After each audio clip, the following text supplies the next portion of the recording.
Se nós pegarmos a carta de Pedro, a segunda epístola de São Pedro, capítulo 1, versículo 3, vai nos dar uma dimensão nova de graça para a nossa vida e que nós precisamos entender como filhos amados de Deus. Vai dizer, o poder divino deu-nos tudo o que contribui para a vida e a piedade, fazendo-nos conhecer aquele que nos chamou por sua glória e sua virtude. Por ela, temos entrado na posse das maiores e mais preciosas promessas, a fim de tornar-vos por este meio, participante da natureza divina. Então, isso é a primeira coisa. Deus nos dá tudo que contribui para que nós sejamos santos, santas. E santo não é uma pessoa que está lá trancada em casa, fechada em casa. Não, é que tem pai, que tem mãe, que tem problemas, que tem dificuldades, que chora, tem dor de barriga, tem dor de dente, que muitas vezes reclama da vida, né? Santos tem hora que reclama, a coisa está difícil, e ele reclama. Como reclamar não é falar mal, não é xingar, não é brigar, não é discutir. Reclamar é conclamar algo para melhorar. O que eu posso fazer para melhorar isto? Isso é reclamar um direito. Reclamar que há certas coisas é conclamar, pedir, para que aquela coisa seja transformada em coisas novas, boas. Não é falar mal, não é xingar, não é blasfemar, não é agredir as pessoas com palavras, com palavrões. Não, isso não é uma reclamação. Quando a gente vai lá no juiz para clamar, para pedir, a gente vai para restituir o direito, a justiça, a dignidade. Então, reclamar é fazer com que aquela situação torne justa e digna. Às vezes as pessoas confundem reclamar e falar mal, xingar, brigar, ofender. Isso não é reclamação. Deus nos ensina que tudo que temos em nós contribui para a graça. A nossa fé é isto, é mover-se para o lado da justiça, de tudo que é justo e bom. A nossa fé nos estimula a buscar esta riqueza para a nossa vida. Quando eu era jovem, eu não estava na igreja. Eu era de partidos políticos. No meu país, existia uma ditadura militar. Nós não podíamos votar. Nós não tínhamos direito a voto. Então, a minha geração é a geração que saiu para as ruas, mas nós não pegamos pedras, nós não pegamos pau, nós não pegamos porrete, nós abraçávamos os braços um do outro e caminhávamos cantando, mesmo que a gente ia apanhar. A gente estava clamando uma mudança justa e digna, uma mudança boa para todo mundo, de braços dados. E muitas vezes nós apanhamos, mas nós não desistimos, assim como Gandhi. Morreram quantas mil pessoas na Revolução Indiana? Gandhi não pegou nenhuma arma, nenhum fuzil, nenhum pedaço de pau. Todos iam ao encontro dos soldados ingleses sem arma, para dar a vida em troca da justiça. Isto é clamar com dignidade. Clamar com honra. Então nós lutamos, nós derramamos o sangue. Por isso os apóstolos, todos derramaram o sangue para clamar a redenção de Jesus sobre este mundo. Os mártires da igreja clamaram a vida de cada pessoa sua, derramando sangue pelo Evangelho, para que o Evangelho chegasse a nós. A reclamação deles de direito a Deus foi derramando sangue. Então, a nossa vida, ela se dá numa redenção diferente. Por isso a nossa fé, ela se volta, primeira coisa, para entendermos esta dimensão do amor. A gente não mata os outros, a gente morre por causa deles. Nós não fazemos os outros de sacrifício, nós nos sacrificamos por causa dos outros. O cristão é assim? O cristão é um homem que deixa de comer para dar comida ao outro. É aquele que caminha sobre, ele prefere ele apanhar do que bater no outro. Ele prefere dar suas costas, ser coroado, ser pregado na cruz do que o outro. Ele prefere ser o sacrifício pelos seus, pela sua casa, pela sua família, pelos seus filhos. Ele prefere dar a vida em resgate do outro. Porque assim ensinou Jesus. Assim ensinou Jesus a seus discípulos. Ser sinal de sacrifício para o outro. Muitas vezes tem esposa que sacrifica por causa do esposo, dos filhos. As mulheres, geralmente, elas doam muito mais do que nós. Porque ela tem que, muitas vezes, deixar o seu corpo ser usado por inteiro para gerar filhos. Ela que carrega tudo, não é?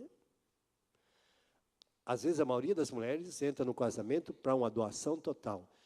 Ela não se importa de deformar o seu corpo.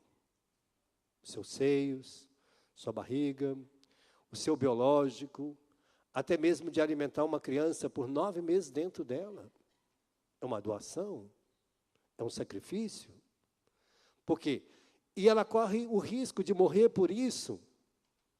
E ela corre o risco que aquela criança não morra dentro dela. Qual é a percentagem que uma criança tem para nascer numa gravidez? 15%.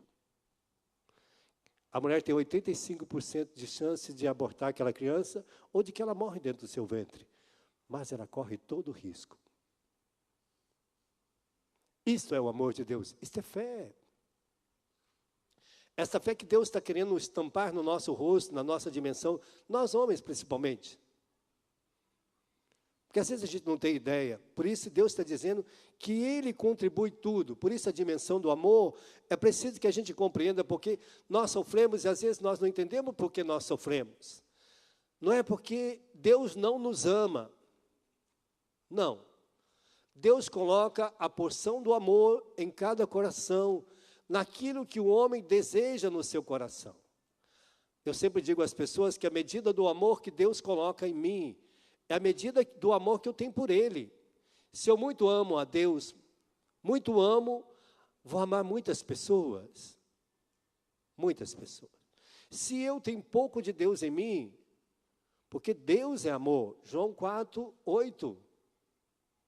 Deus é o amor que sustenta a minha vida, sustenta a sua. Porque Ele coloca o espírito de amor dEle dentro de nós. Quando uma mulher fica grávida, naquele momento da concepção, Deus coloca a alma e o espírito dEle naquela criança. Mesmo se faltar o amor da mãe, do pai, Deus vai colocar o dEle. Porque a alma daquela criança é de Deus. A alma que está em você, Deus colocou. Então Ele coloca o amor dEle. Mesmo que faltar um pouco do amor do seu pai, tem o de Deus. Mesmo que falte um pouquinho da sua mãe, tem o de Deus. Então, todas as pessoas nascem com amor. Amando. Mesmo que a criança nasce ali, ela nasce numa casa, e ela, mesmo que às vezes o pai tem pouco amor, ela tem muito amor. ela aprende a ter afetividade conosco. E aí ela pode tornar um pouco mais bem educada ou mal educada. Mais afetiva ou menos. Aí a afetividade, ela é outra coisa. Mas a quantidade de amor que está no coração dela é infinito. A quantidade de amor que está no seu coração é infinito. A limitação é minha e sua. A limitação de amar é meu e teu. Mais ninguém. Ninguém mais pode colocar limite. Deus não coloca limite para ninguém para amar. Ninguém está dizendo que existe pouquinho amor no seu coração. Existe um amor infinito, mas o limite do amor, quem coloca é nós, na medida em que nós relacionamos com este amor em Deus. E se eu quero saber a medida do meu amor para com as pessoas, Jesus já explica muito bem isso em Mateus 18, 21. Quantas vezes eu devo perdoar se meu irmão pecar contra mim? Quanto? 70 vezes 7. Então, ele está dizendo que eu sou capaz de perdoar uma pessoa 490 vezes por dia. Você já perdoou alguém 490 vezes por dia? Então, quando eu digo que amo alguém, quando eu digo que estou amando uma pessoa, eu tenho que estar disposto a perdoá-lo 70 vezes por dia. 70 vezes 7. Senão, eu não estou amando. Ou eu estou amando em pequenas quantidades. Aí você vai saber a medida do amor da pessoa que está do seu lado. Se ela te perdoa uma vez, aí você já sabe que é uma gota de amor. Se ela perdoa 10, você já sabe que é 10 gotas. Se ela perdoa 70, já tem uma boa quantidade, 70 gotas. Se ela perdoa 490, é um caminhão, é uma caixa de amor. Também você já sabe a medida do seu amor. Quanto você consegue suportar dos desprezos, das humilhações. Aí você vai entender. A pessoa que está do seu lado, ela está te amando na medida deste amor. E Deus está dizendo que ela tem a totalidade para você. Que você tem a totalidade do amor dele. Que a mesma medida do amor de Deus está em mim. Está em você. A medida do amor que está no coração de Nossa Senhora está em todas as mulheres. A medida do amor do coração de Jesus está em todos nós homens. Nós somos capazes de amar tanto quanto Ele é capaz. Se essa mulher amou muito, todas as mulheres têm a mesma dimensão de amor.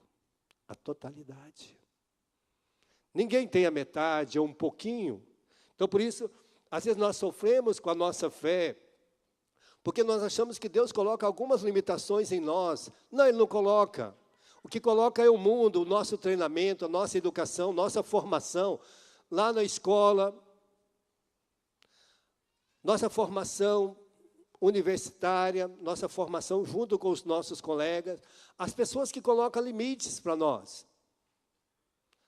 Coloca limite, coloca divisão, coloca superioridade, inferioridade, coloca medo, coloca culpas.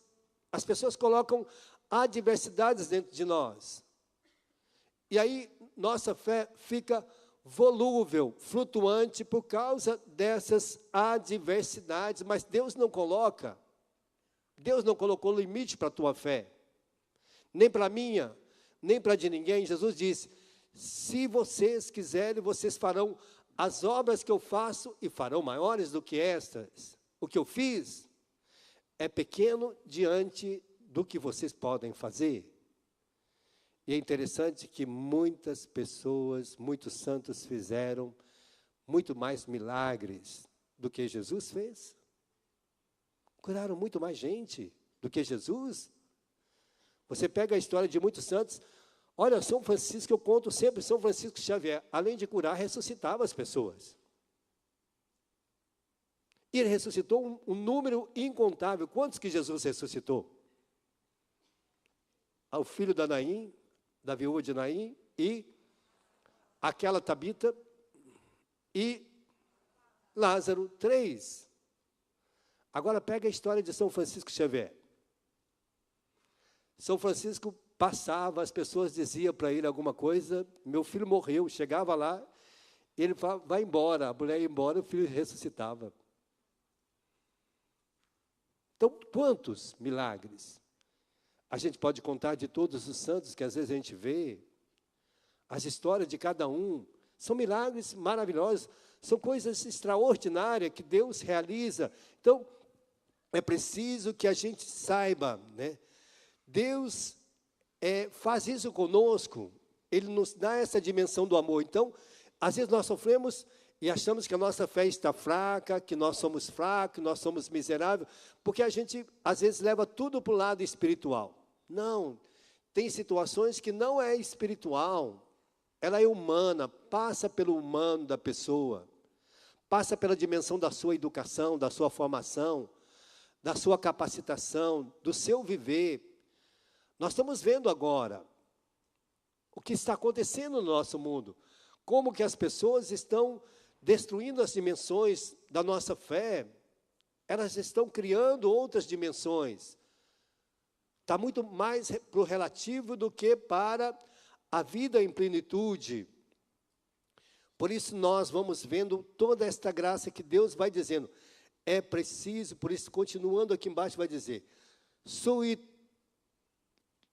a fim de vos tomarmos a mais preciosa, a fim de vos tornar-vos, por este meio, participantes da natureza divina, subtraindo-vos a corrupção, que a concupiscência gerou no mundo.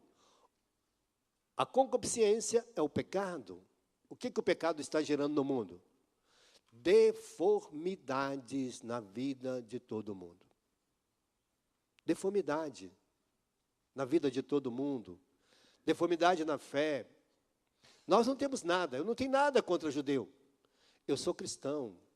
Se a pessoa é judeu, o Papa está dizendo hoje, até ele dizia no encontro lá, não importa se ele é judeu, se ele é muçulmano, eu não tenho nada contra muçulmano, eu não tenho nada contra judeu, eu não tenho nada contra evangélico, eu não tenho nada contra pentecostais.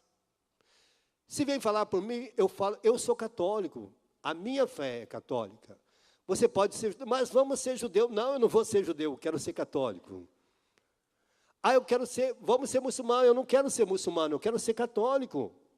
Eu nasci na minha fé, e minha fé é fundamentada em Jesus Cristo. Então, eu quero viver minha fé.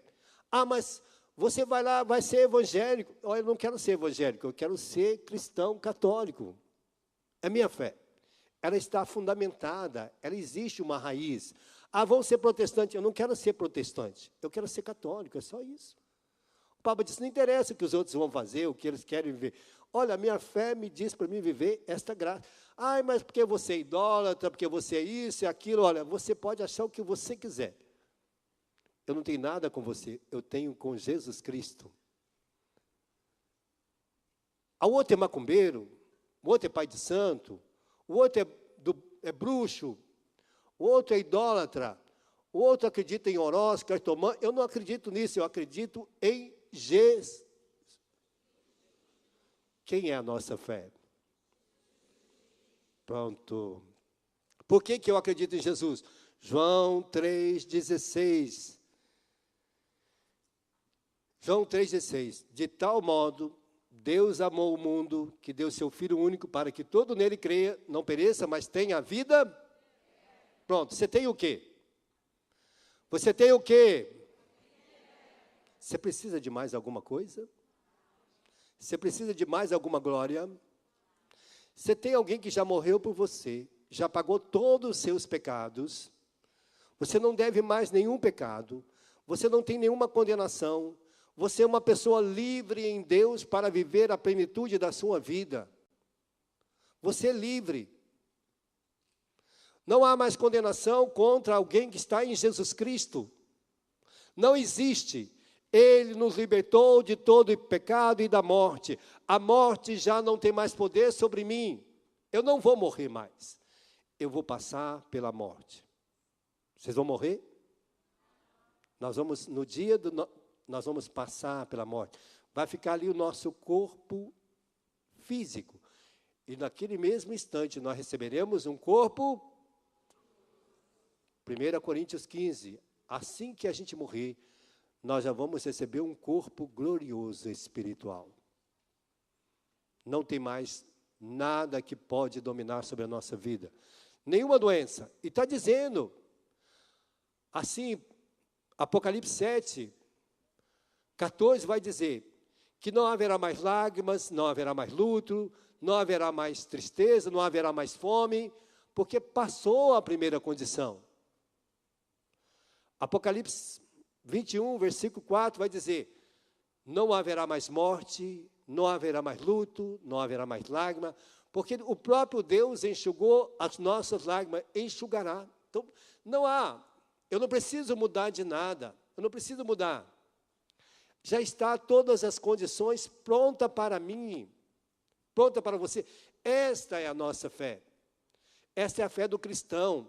Ele não precisa ficar desesperado, não precisa preocupar mais com a morte. Nenhum dia eu penso na morte. Eu só penso na...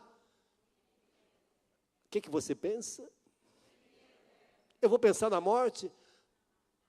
Nem que eu tenha deitado numa cama. Esse tempo atrás, a minha mãe estava muito doente. Ela teve uma isquemia. E ela tem uma isquemia. E a isquemia ela vai devagar. Ela é lenta. Ela vai tirando o oxigênio do cérebro. Ela vai morrendo aos poucos. Esse dia minha irmã me ligou, falou, a mãe está muito mal. Eu estava pregando em Brasília. Pregando encontro. E minha irmã me ligou no sábado. Era um horário às 15h, assim, logo depois da Divina Misericórdia. E eu estava ali, o telefone tocou. O pessoal estava rezando o terço, eu estava sentado, e o telefone tocou, e eu atendi. E a minha irmã disse, a mãe está morrendo. E aí eu disse para Deus, Senhor, o Senhor me trouxe aqui para pregar. Se a minha mãe morrer, eu vou ter que ir embora, o encontro vai ter que parar. Não tem outro pregador, só tem eu aqui. Por favor, vá lá e visite a minha mãe. Agora, se o Senhor quer que o encontro pare, há uma multidão aqui esperando, ouvir as tuas palavras, ser curado, ser liberto. O Senhor visite ela. E o Senhor deixe ela viva, pelo menos até acabar o encontro. Podemos fazer esse trato e aí ver aquela serenidade no meu coração. Aí eu falei, aí minha irmã ligou de novo, está pior ainda. Aí eu falei, fique tranquila, Jesus foi aí visitá-la. Daqui a pouquinho ele está chegando. Aí minha irmã, você está ficando doido? Eu falei, não, daqui a pouco ele chega aí, porque ele deve ter passado em outros hospitais também, tem outras pessoas. Graças a Deus ela está viva até hoje.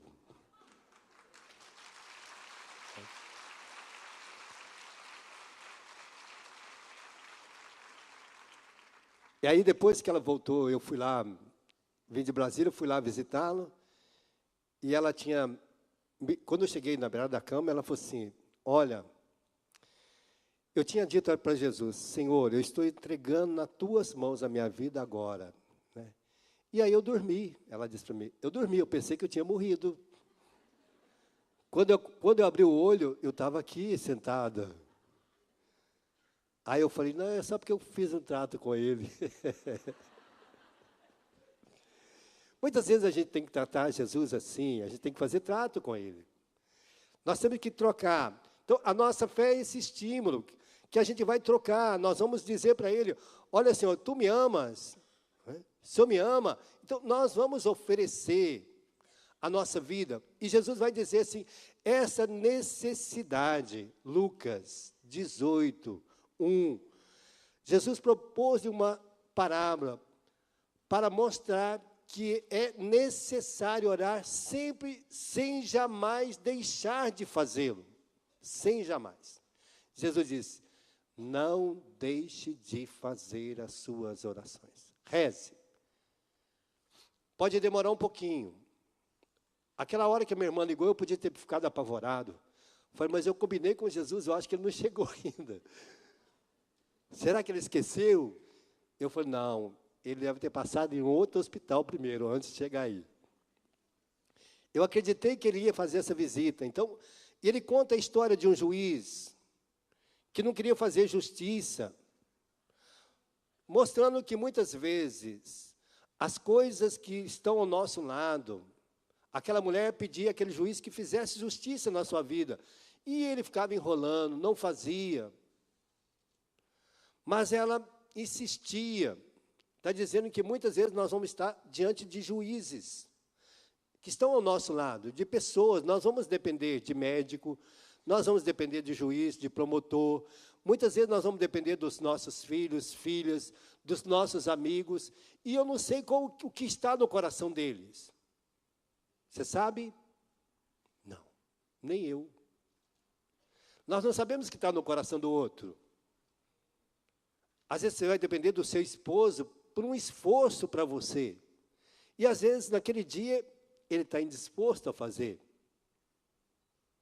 Está indisposta. Eu estava vindo para cá, e eu tinha que ir lá na dentista, a gente combinou, falei, olha, eu vou viajar quinta-feira para Portugal, eu precisava que você olhava o meu dente. Até que eu rezei para Jesus ver se ele colocava uma coroa de ouro aqui, não colocou.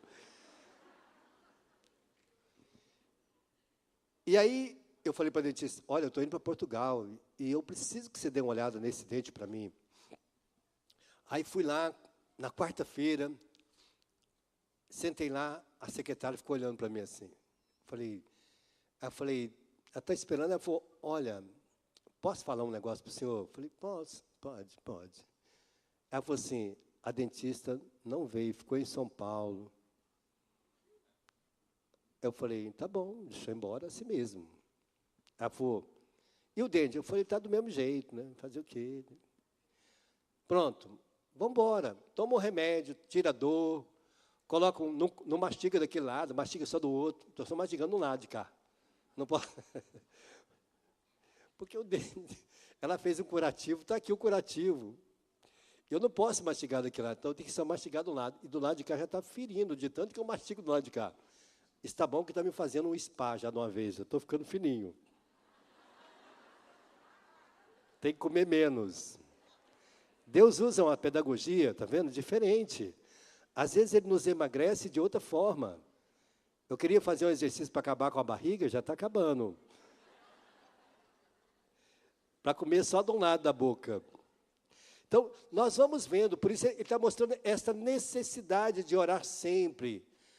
E às vezes oferecer tudo isso em sacrifício de reparação.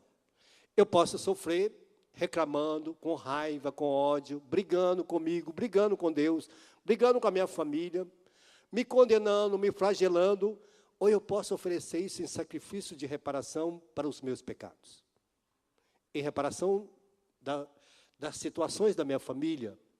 Eu posso oferecer todas as minhas dores em reparação para a minha família, para a cura da minha família, para a libertação da minha família, para a restauração da minha família, dos meus filhos, para a salvação da minha família. Eu posso usar.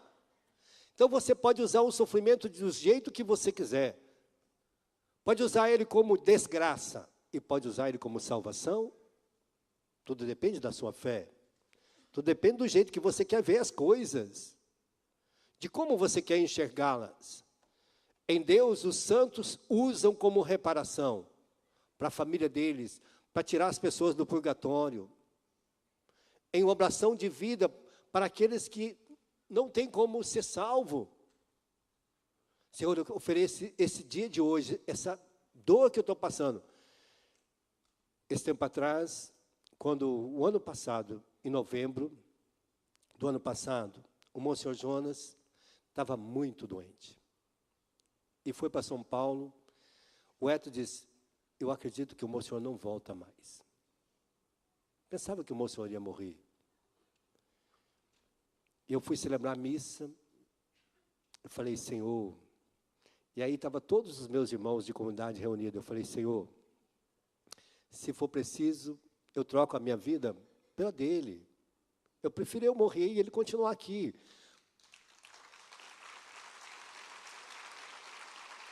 Porque ele é mais precioso do que eu.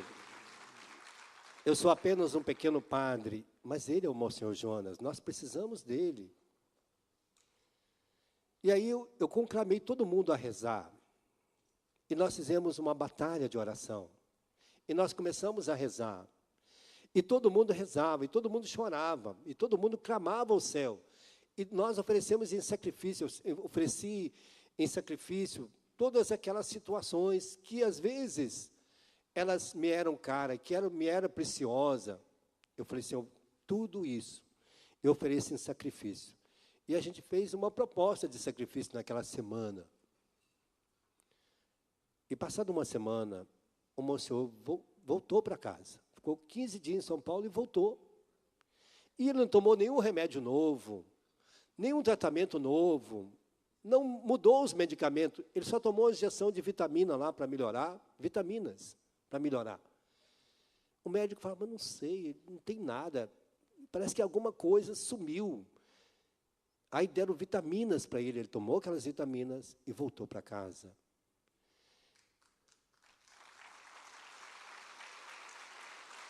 Você já viu, o Monsenhor é muito ativo, ele não tinha força sequer de rezar. Ele perdeu a força de rezar. Ele não falava. Ele ficava olhando assim, ó, só mudava as contas do terço. E muitas vezes, à noite, mesmo sem força para andar, ele ia no banheiro. E quando ele saiu do banheiro, ele estava sem sono. Ele ia lá diante do Santíssimo. E ficava lá diante do Santíssimo sem falar nada. Diante do Santíssimo sem falar nada, só olhando para o Santíssimo. Aí voltava o sono, ele ia para a cama, deitava a mão um pouquinho e dormia. Perdia o sono, ele levantava, sem forças para andar, ia se arrastando, ia para a frente do Santíssimo, e ficava na frente do Santíssimo, sem falar nada. Ele não tinha força para falar. Deus deu força para ele, no dia 2 de fevereiro, dia da nossa consagração, cantar e pregar.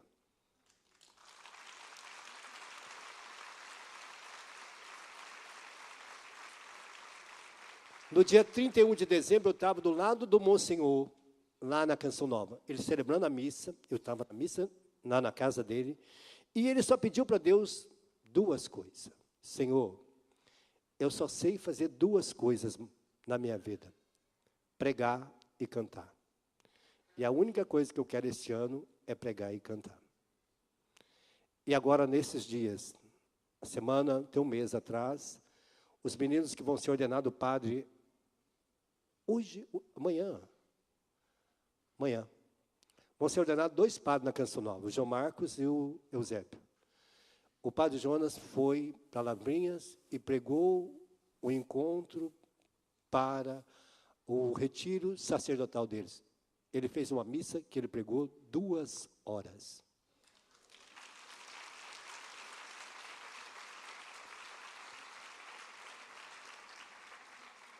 E aí que está a riqueza. Quando a gente pega na palavra de Deus aqui, ele vai dizer, Lucas 13, 1, vai mostrar que nem sempre as coisas que acontecem conosco é castigo.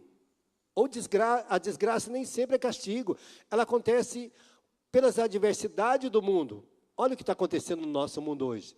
Esta crise financeira é desgraça? É castigo? É uma crise financeira do mundo. Por erros de diversas situações políticas. Não é culpa de você. Vocês todos trabalharam, nós trabalhamos ou não trabalhamos? Nós trabalhamos duramente. Eu trabalhei, pelo tempo que eu trabalho, eu já trabalhei, eu tenho 58 anos. Eu comecei a trabalhar, eu tinha 10 anos de idade. Eu trabalhei 48 anos a fio.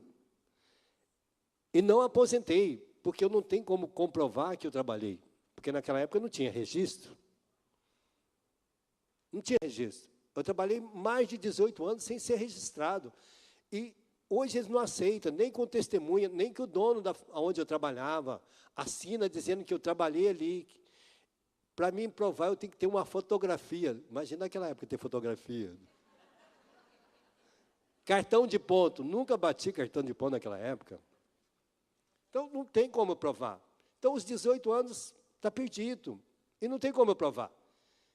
Então, eu não vou, por causa disso, não adianta, não aposento mesmo, está lá. Mas é desgraça?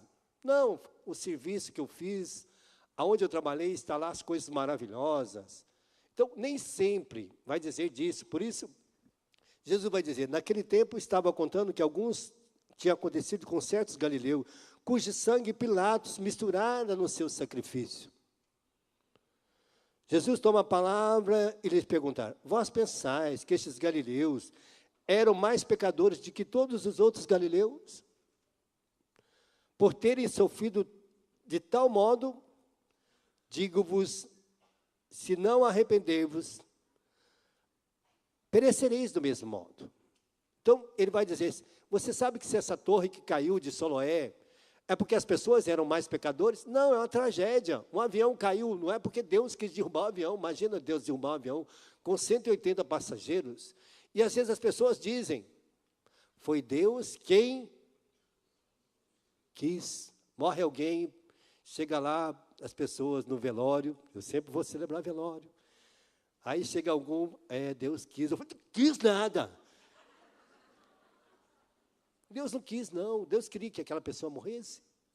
Não, Deus quer a vida eterna. Acontece um pneu furar, um parafuso soltar, alguém te roubar, alguém ser desonesto com você, alguém que você confiou o seu cheque, a sua conta bancária, e alguém te lesou, mas Deus não quis. Deus não está lá com a canetinha olhando para você e dizendo assim, eu vou fazer você pagar centavo por centavo. Não, ele disse, olha, se não converteres, poderão te acontecer coisas piores. Por quê? O mal vai atrair mal, a desgraça vai atrair desgraça. Se você faz mal para o teu amigo, agora aqueles que te roubam, te dá prejuízo, é porque foram desonestos, foram indignos, não porque Deus quis. Vem uma doença, Deus não deu a liberdade dos nossos pais casarem, a genética é do pai e da mãe, não é Deus que fez a genética está na herança que nós recebemos. Deus não coloca lá uma genética, vou pôr um câncer naquela senhora para passar para todos os filhos, isso não é Deus. Deus, vou colocar um câncer no pai para ele distribuir câncer por todos os filhos. Eu vou colocar um problema que todos eles ficam doentes ao que chegar aos 15 anos. Deus vai fazer isso? Marcar a pessoa? Isso é infâmia, não é Deus? E às vezes as pessoas acabam acreditando que desgraça às vezes vem do céu. Não. E nem vou dizer também que o demônio fez isso. Porque o demônio pode fazer muitas coisas, mas também colocar doença genética nos outros é impossível. Ele não tem esse poder. Ele não tem esse poder, Deus não dá para ele esse poder. Então, nós vamos ver que nós precisamos desta fé.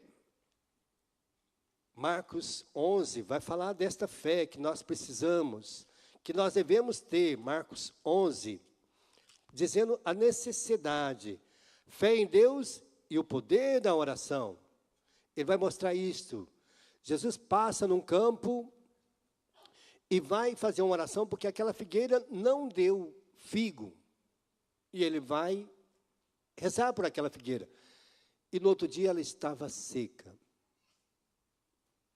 E aí os discípulos disseram, Senhor, olha, o Senhor rezou e ela secou. E Jesus vai dizer o quê? Por isso eu vos digo, tudo o que pedirdes na oração e credes que já tendes recebido, vos será dado. Quando vos puserdes de pé para orar, perdoai se alguém tiver algum ressentimento contra alguém, para que também vosso Pai que está no céu vos perdoe os vossos pecados. Mas se não perdoardes, tampouco vosso Pai que está no céu vos perdoará. Então, eu vou pedir, eu não posso estar também na minha oração com a mão para Deus e outra para o diabo. para o maligno, para o mal. Esse dia um rapaz me dizia assim: padre, eu tenho rezado incessantemente, e minha casa está muito difícil, a minha vida está muito ruim. E eu falei para ele: tudo bem. Mas eu falei: o que é que você tem feito? Eu tenho rezado. Mas o que é que você tem feito? Ele falou: e a sua vida? E as outras coisas? Mas ele estava pedindo que Deus abençoasse a casa dele. Mas ele, dentro de casa, ele assistia filme pornográfico. Aí, ele está com a mão para Deus e outra para o mal, enfiando dentro da casa dele pornografia, com revistas, com filmes, se embriagando. Eu falei: e você quer que Deus abençoe você fazendo tudo isso? Você quer que Deus derrame toda a graça, mas você está vivendo uma vida desregrada. Deus está dizendo: não, não pode ser uma vida injusta. Eu quero que Deus me abençoe, mas eu estou prejudicando a minha esposa, meus filhos, sendo desonesto com eles, mentindo, enganando, vivendo de aparência. Saio da minha casa, tenho adultério, me prostituo, vou fazer negócios, dou prejuízo às pessoas, e quero que Deus derrame, abre os reservatórios do céu. Ou quer que Deus me cure as minhas tristezas, mas eu estou fazendo tristeza para os outros, eu estou brigando, eu estou xingando, eu estou reclamando, eu estou falando palavrão, eu estou diminuindo as pessoas, eu estou diminuindo os meus amigos e quero ser feliz perto deles, e quero que eles me acolham com uma rosa, com um beijo. É difícil. Então Jesus diz: fé em Deus e o poder da oração, mas é preciso que eu também faça a minha parte. Quando eu chego até a Deus para rezar, a minha fé está em Jesus. Eu também perdoo as pessoas que me machucaram, me roubaram, me foram desonestas. Meu pai tinha uma pequena, criava um pequeno rebanho. Ele criava e vendia. E aí um dia ele vendeu um rebanho e foi comprar outro. E na hora que ele saiu de casa, porque naquela época não tinha muito banco, na minha cidade não tinha banco. Tinha nem sei o que tinha lá naquela época, que não era banco assim igual tem hoje. E aí o dinheiro geralmente ficava em casa. Naquela época não tinha inflação como tem, né?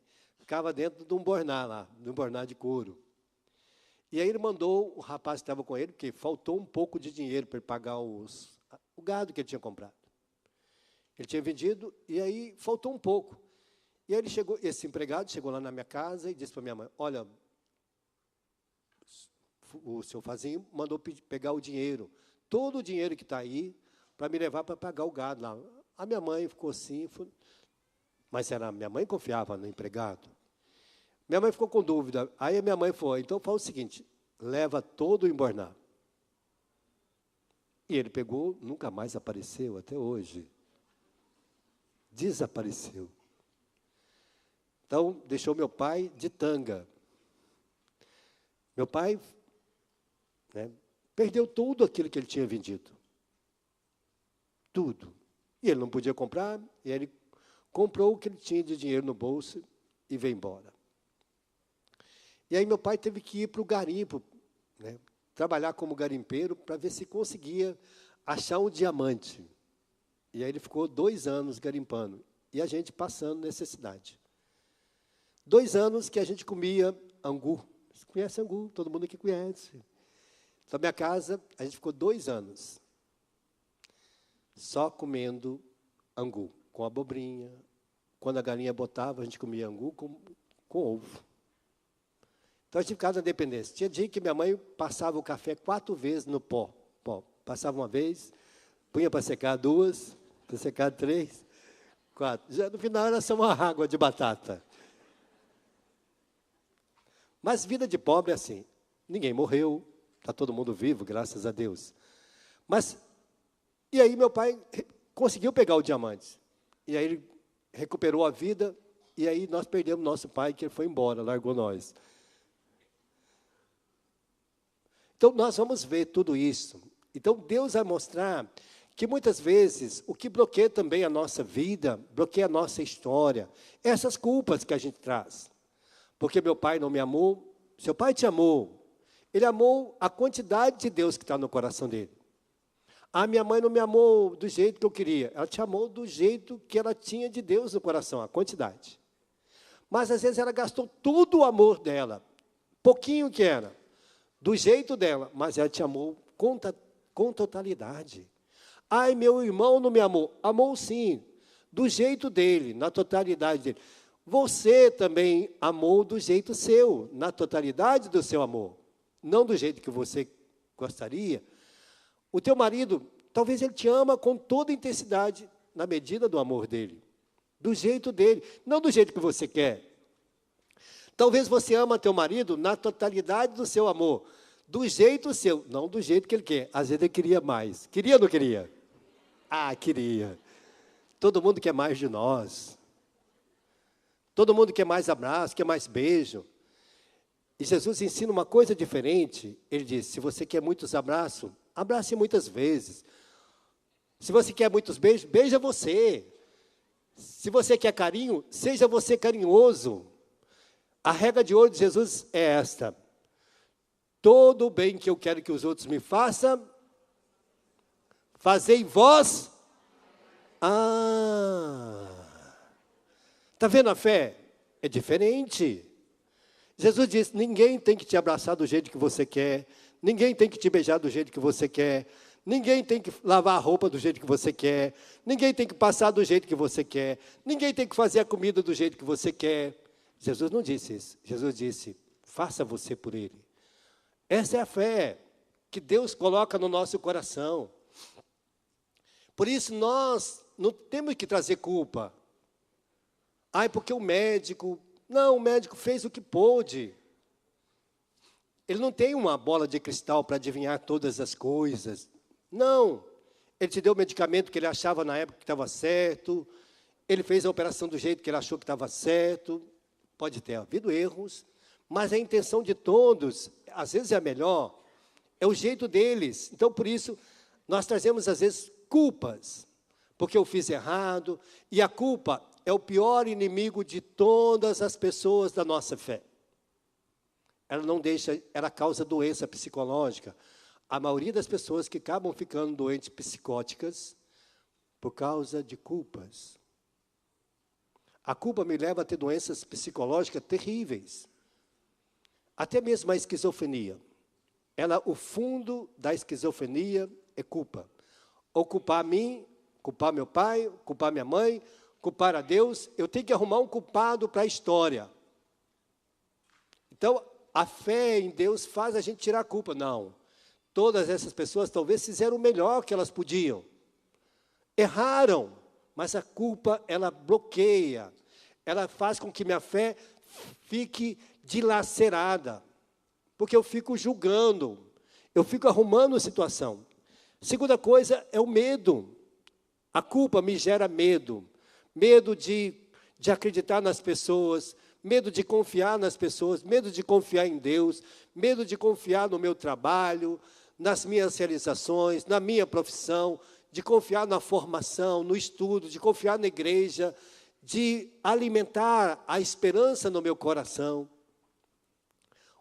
A culpa me leva a isso, porque vai me levar ao ressentimento.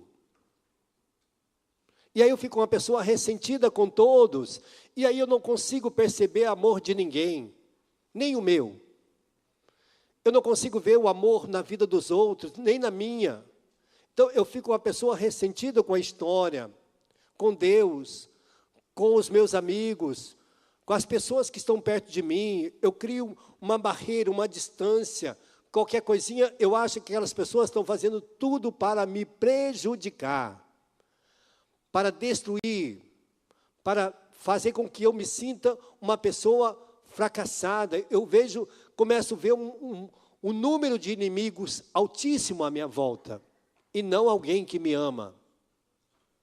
Não alguém que me ama. Alguém que me quer. Alguém que quer me ajudar? Não. E aí vai me fazer viver, muitas vezes, essa história de ter ressentimentos. E aí eu começo a acreditar que eu não presto, que minha vida nasceu para o sofrimento. Aí eu começo a dizer para mim mesmo, acho que eu nasci no lugar errado, na família errada, no pai errado. Não. Se você pudesse nascer num outro lugar, Deus teria colocado você. Deus viu que você só poderia nascer naquele lugar. Por isso você nasceu naquela família, nesse país, nesta comunidade, com aquele pai, aquela mãe. Se tivesse outro, Deus colocaria. Para que queria contrariar você? Para que queria deixar você contrariado? Que motivo ele tem? Porque Deus só sabe amar. Deus não sabe odiar ninguém, nem perseguir. Essa filosofia é uma filosofia errada. Esse pensamento é filosófico, não religioso. Formação filosófica errada, nem religiosa é. Que Deus está ali para te punir. Não. Se Jesus morreu para salvar, para que Deus vai? Para que Deus ia fazer esse sacrifício? Para depois mandar você para o inferno, ou me mandar para o inferno? Jamais Deus faria isso. Ele sabe a dor que é perder um filho. Ele viu aquilo e como é duro ver um filho sendo humilhado, desprezado, escarnecido, chicoteado, tratado como um malfeitor. Deus sabe da dor disso. Deus viu tudo. Deus viu Jesus sendo perseguido, nascendo numa estrebaria, sendo aquecido por animais. Deus viu que ele não tinha lugar para morar, nem para recostar a cabeça. Deus viu que Jesus teve que morar num lugar chamado Vale da Morte, onde moravam as piores espécies de pessoa. Deus viu Jesus morar em Cafarnaum.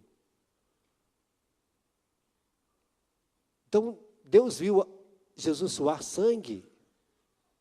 Como nós suamos, como nós choramos, como nós lamentamos, jamais Deus iria tentar, de algum jeito, te prejudicar. Quem escutou isso, corte do seu coração estas palavras. Você vai pagar, você vai ser amaldiçoado, você vai ver, a tua vida não vai prosperar. Não, Deus quer que você prospere. Deus quer que você seja abençoado, quer que seu filho seja abençoado, que a sua casa seja abençoada, que seu lar seja abençoado, que você tenha dignidade. Deus quer. Se alguém não quer, não é Deus. Se alguém falou para você, é porque estava longe de Deus. Se alguém te disse isso, porque não conheceu a Deus, e não viveu desse Deus, e não se alimentou dele. Porque o demônio sabe que Jesus, que Deus quer tudo de bom para nós. Amém? Põe a mão no seu coração e diga comigo, Senhor Jesus, eu sei que o Senhor dá tudo que contribui para a nossa vitória, para a nossa felicidade. O Senhor coloca em nós todas as virtudes, toda a temperança, toda a paciência, toda a piedade, todo o amor fraterno, e tudo que entrou até agora no meu coração, que às vezes foram de ressentimentos, de culpa, Senhor.